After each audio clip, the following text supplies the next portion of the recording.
तेरी जॉब तक चली गई और तूने घर वालों को बताना तक जरूरी नहीं समझा। दूसरों से पता चल रहा है रीता भी ये सब बात। क्यों? और जो बात घर वालों के सामने होनी चाहिए थी उसे बाहर वालों के सामने उछाल दिया आपने। हाँ, और अभी तो ना मैंने अपनी प्रोफाइल पे अपलोड करने के लिए राघव जीजू के राघव सूर्यवंशी के साथ फोटो तक नहीं ली थी। No selfies.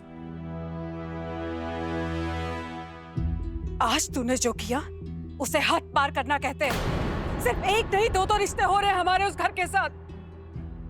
सिर्फ तेरा और राघव का नहीं, तेरे भाई और उन्नति का रिश्ता भी है। मम्मी, आपको क्या लगता है मैं आपसे ये सब छुपाऊंगी क्या? मैं आप सबको जॉब के बारे में बताना चाहती थी, पर मैंने सिर्फ इसलिए नहीं बताया क्योंकि आप लोग परेशान हो जाते। और ना ही मैंने पुलिस को फोन किया था। मम्मी, मैं सिर्फ इतना जानना चाहती थी कि मैं जिस इंसान से शादी कर रही हूँ वो कोई कातिल तो नहीं है।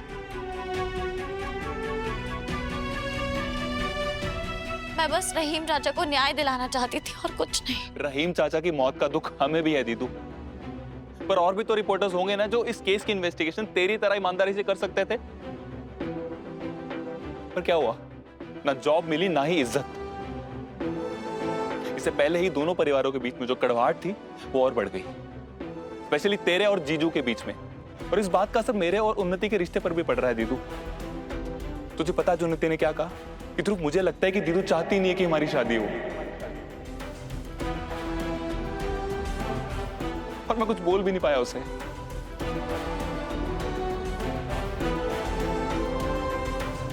जिस रहीम चाचा के लिए तो ये सब कर रही है ना, जिस राघव के ऊपर तूने उनकी मौत का इल्जाम लगाया है, वही राघव उनके परिवार का खर्चा उठा रहा है। और वो भी मीडिया में बिना बताए हुए कि वो कितना बड़े दिल वाला है। ये मैंने खुद पता किया है, क्योंकि तेरी इन्वेस्टिगेशन तो बताएगी नहीं ना तुझे ये सब। पता है क्यों? क्योंकि तू पहले ही उसे मुजरिम मान के बैठी है। तेरे दिल और दिमाग में जो कड़वाहट है उस इंसान के लिए, तुझे आधा कर दिया उसने दीदू। हाँ, मैं मानता हूं उसने मुझे किडनैप किया था, पर मैं भूलकर आगे बढ़ रहा हूं ना, तो तू भी बढ़ ना। क्यों हमारे दोनों परिवार एक फंक्शन में खुश नहीं रह सकते?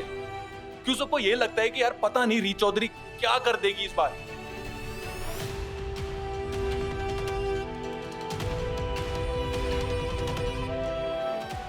ध्रुव, मेरी बात तो सुन। ध्रुव, अब क्या कहना सुनना बच गया है? हाँ, ये देख, एक भी फोटो नहीं है तेरी और राघव जीजू की रिंग पहनाते हुए एक दूसरे को। क्या खुद ही अपनी रिंग पहन ली थी क्या अपने आप? साइड जाने का फायदा उठा सकते हैं, अपनी अपनी एंगेजमेंट रिंग खुद पहन के।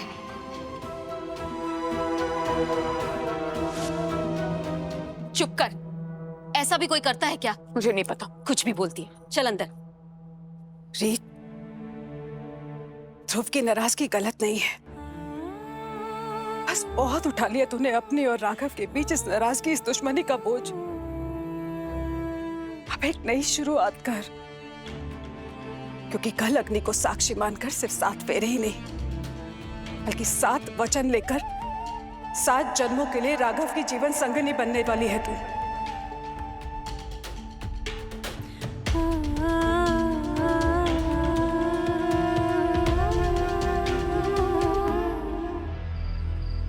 ये मीडिया को जितने भी इनवाइट भेजे हैं वो कैंसिल कर दो।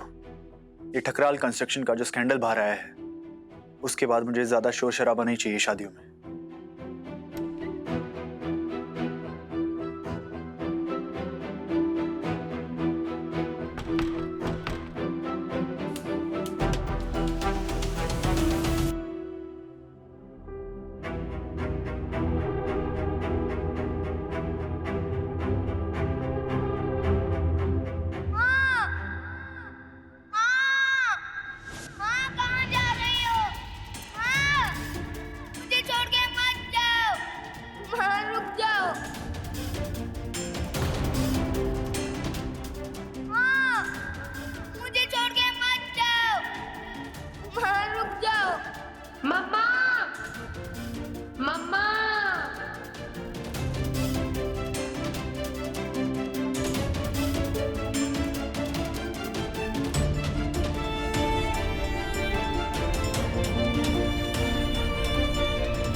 अतुल, रीत की शादी का कार्ड तो देना।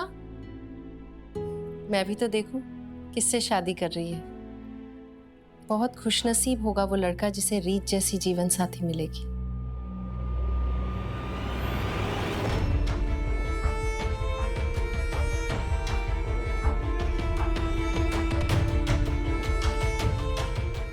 नीता मैम, आपसे कोई मिलने आया है।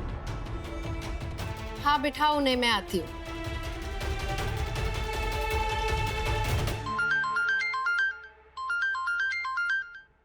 रीत का कॉल। अब क्या करना बाकी रह गया जिसके लिए मुझे इतनी लेट कॉल कर रही हो? या मेरा फोन टैप करा रही हो? एक और नया आइडिया ढूंढा है क्या मुझे अपने जाल में फंसाने के लिए? फिलहाल तो इतना रिश्ता भी नहीं है हमारा कि मैं आपका हालचाल पूछूं। बस इतना कहना चाहती थी, आज जो कुछ भी हुआ मेरा ऐसा कोई इरादा नहीं था। सबके लिए आई एम सॉरी। और मैंने कुछ नहीं किया, मैंने पुलिस नहीं बुलाई, सच कह रही हूँ। तुम्हें पता है सुधीर भी एग्जैक्टली यही कह रहा था कि वो बेकसूर है। एक आइडिया है, तुम्हें ना पुलिस स्टेशन जाना चाहिए और वहां जाके अपनी मन की बात कहनी चाहिए कि कैसे पूरे ग्वालियर ने तुम दोनों को गलत समझा। अब सुधीर को तो उसके किए की सजा मिल रही है, लेकिन तुम तो बस सॉरी कह के बचना चाहती हो। मैं जानती थी आप मेरी किसी बात पे भरोसा नहीं करेंगे। बस मेरे दिल में एक बोझ था, भारीपन था, जिसे मैंने उतार दिया। तो अगली बार दिल पे बोझ लगे ना तो मुझे लेट कॉल करके डिस्टर्ब करने की बजाय हॉस्पिटल कॉल करना। हो सकता है दिल का बोझ हार्ट अटैक हो। मुझे खुशी हुई जान के कि आपको मेरी चिंता है। हालांकि आपके पास हार्ट तो है नहीं, आप बस अटैक करना जानते हैं। और आप भूल रहे हैं कि कल हमारी शादी के बाद हम सिर्फ एक घर में नहीं, एक कमरे में भी होंगे, और पति पत्नी भी।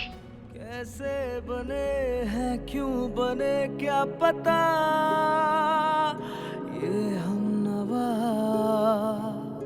ये हम नवा दोनों को देखो ले जाए रास्ता, जाने कहाँ